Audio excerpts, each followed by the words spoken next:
Because he saves a young woman from first class, Jack Dawson is invited to dinner among the richest passengers on the Titanic. For the first time in his life, this poor artist from steerage walks into the world of silk gowns, polished silver, and people who believe money makes them untouchable. The moment he sits down, they begin testing him. One wealthy guest asks whether he is enjoying the lower decks. Jack smiles and says he is doing great. He has not even seen a single rat. The table goes quiet for half a second. Then people laugh. Jack has just survived the first attack with charm. But they are not done. Someone asks how a man as poor as him could afford a ticket on the greatest ship in the world. Jack answers honestly. He won it in a poker game. Sometimes life comes down to luck. His answer is calm, humble, and fearless. And in that moment, Rose DeWitt Bukater sees something she has never seen in her own world: freedom. Jack does not have money, status, or power, but he has something the rich people around her do not.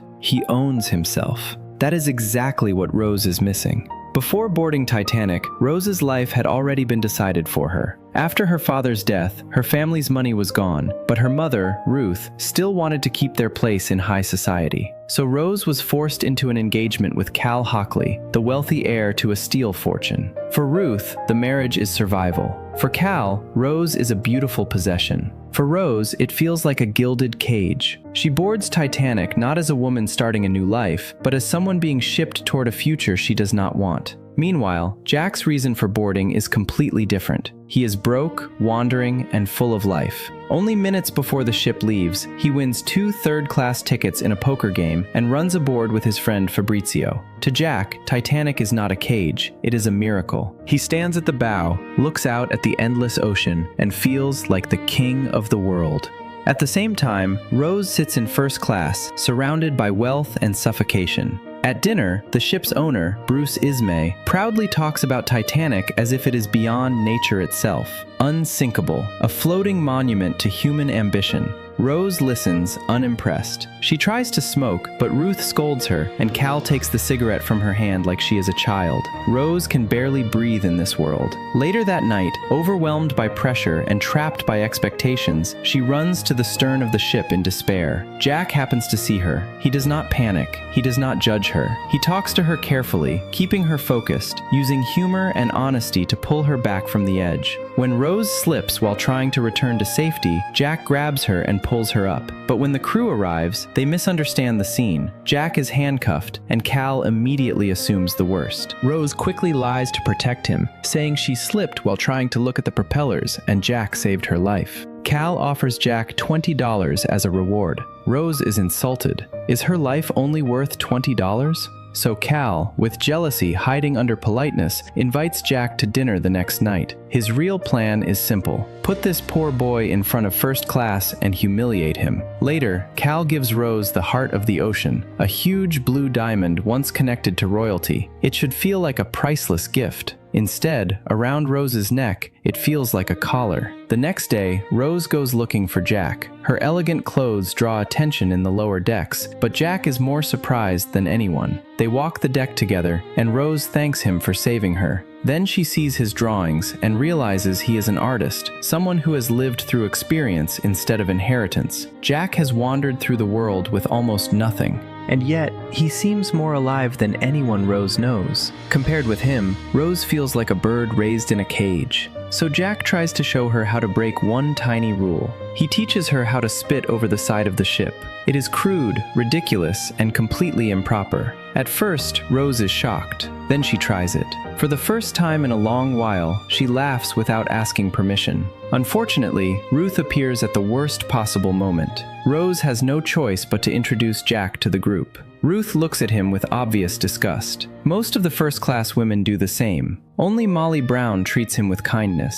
Molly knows what it means to be judged by old money because she is new money herself. When she hears Jack is attending dinner, she lends him a proper suit. That night, Jack enters first class looking like he belongs. He watches, learns, and blends in quickly. But Cal still sees only a poor boy wearing borrowed clothes. At dinner, Ruth tries to embarrass him by asking whether a life of drifting is difficult. Jack answers with grace. 2 days ago, he was sleeping under a bridge. Now he is drinking champagne with some of the richest people in the world. To him, that is the beauty of life. You take each day as it comes. You make it count. His words reach the table in a way Cal never expected. Even the people who look down on him raise their glasses. Rose watches him, completely captivated. After dinner, the men prepare for their formal drinks and conversations. Jack, bored by their world, slips Rose a note. Make it count. She follows him. Down in third class, a party is already alive. Music, dancing, laughter, and people who have almost nothing but still seem rich in joy. Rose joins in. She dances. She laughs. She tries an athletic move that shocks everyone and delights Jack. For one night, she is not Cal's fiancé, not Ruth's daughter, not an ornament for a dying family name. She is simply Rose.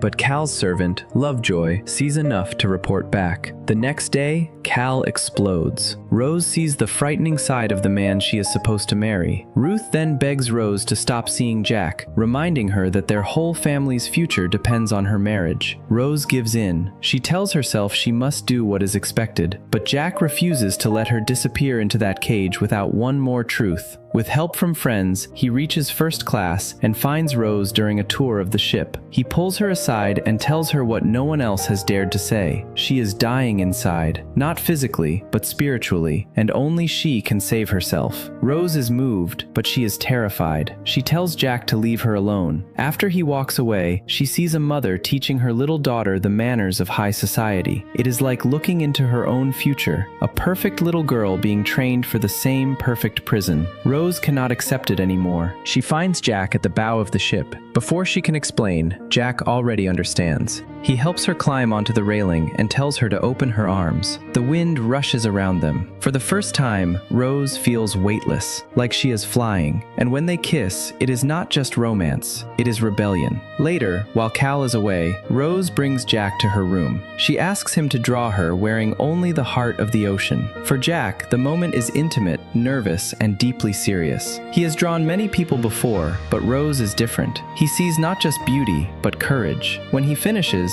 Rose is satisfied. She leaves the drawing and a note for Cal inside the safe, ending the life he planned for her. When Cal finds it, he is furious. He orders Lovejoy to find Rose and bring her back. Jack and Rose escape through the ship, laughing and running until they reach the cargo hold. There, inside a new car, their love becomes something neither of them can deny. Afterward, they return to the deck, happy and breathless. They agree that when the ship reaches America, they will leave together. But while they are laughing, danger is already waiting in the dark. The lookouts suddenly spot an iceberg ahead. The crew reacts quickly, but it is too late. Titanic turns, narrowly avoiding a direct hit, but the iceberg slices along the side beneath the waterline. Seawater begins flooding the lower compartments. At first, most passengers do not understand what has happened. First class is told there is only a minor problem. Some people even joke about the ice on deck. But below, crew members and lower deck passengers are already seeing the truth. Jack overhears the damage reports and realizes this is serious. Rose wants to warn her mother and Cal, but before they can act, Lovejoy frames Jack by planting the heart of the ocean in his coat. Cal accuses him of theft. Jack begs Rose to believe him, but even she hesitates for a moment. After all, they have known each other only a few days.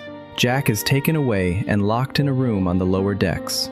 Elsewhere, Titanic's designer, Thomas Andrews, explains the disaster to the captain.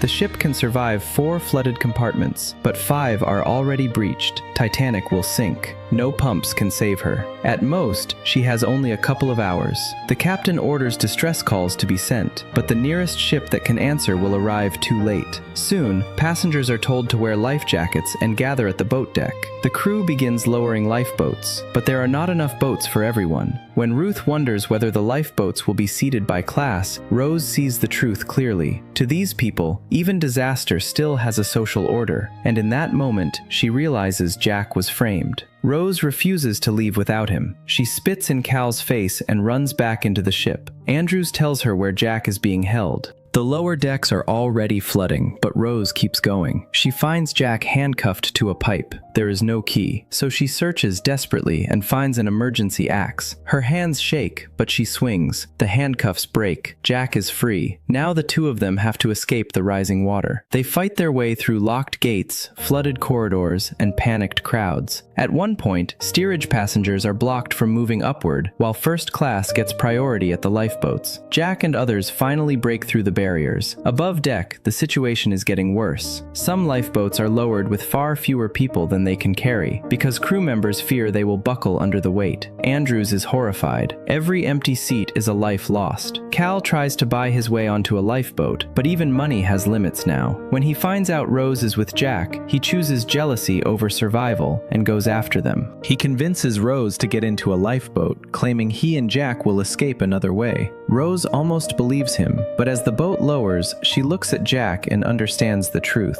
Cal would never save him, so Rose jumps back onto the ship. Jack runs to her, and they embrace. Cal finally realizes he has lost her completely. Furious, he grabs a gun and chases them through the ship. Jack and Rose escape, but the water keeps rising. Cal survives by using another lie, grabbing a lost child and pretending he is the only one who can care for her, so he can get into a lifeboat. As the ship's final minutes approach, the difference between people becomes painfully clear. Some push and fight for survival. Some quietly accept the end. The musicians keep playing to calm the passengers. An elderly couple holds each other in bed. A mother comforts her children with a bedtime story. Andrews stands alone, crushed by guilt. Captain Smith retreats to the bridge, facing the disaster he could not prevent. Rose and Jack make their way toward the stern, the same place where they first met. The bow sinks deeper. The stern rises higher. The lights flicker. People climb, slip, pray, and hold on. Finally, the ship breaks apart and disappears into the freezing Atlantic. Jack and Rose are thrown into the water. Rose's life jacket brings her back to the surface, but Jack is pulled away for a moment. She searches through the chaos, calling for him. Then Jack finds her. He pulls her away from the desperate crowd and helps her reach a floating piece of wreckage. It cannot hold both of them, so Jack puts Rose on it and stays in the water beside her. The cold is brutal. The lifeboats stay away at first, afraid of being overwhelmed. Molly Brown tries to convince her boat to go back, but the others refuse. Eventually, one officer gathers several boats together and frees one to return for survivors. But by then, the ocean has grown quiet.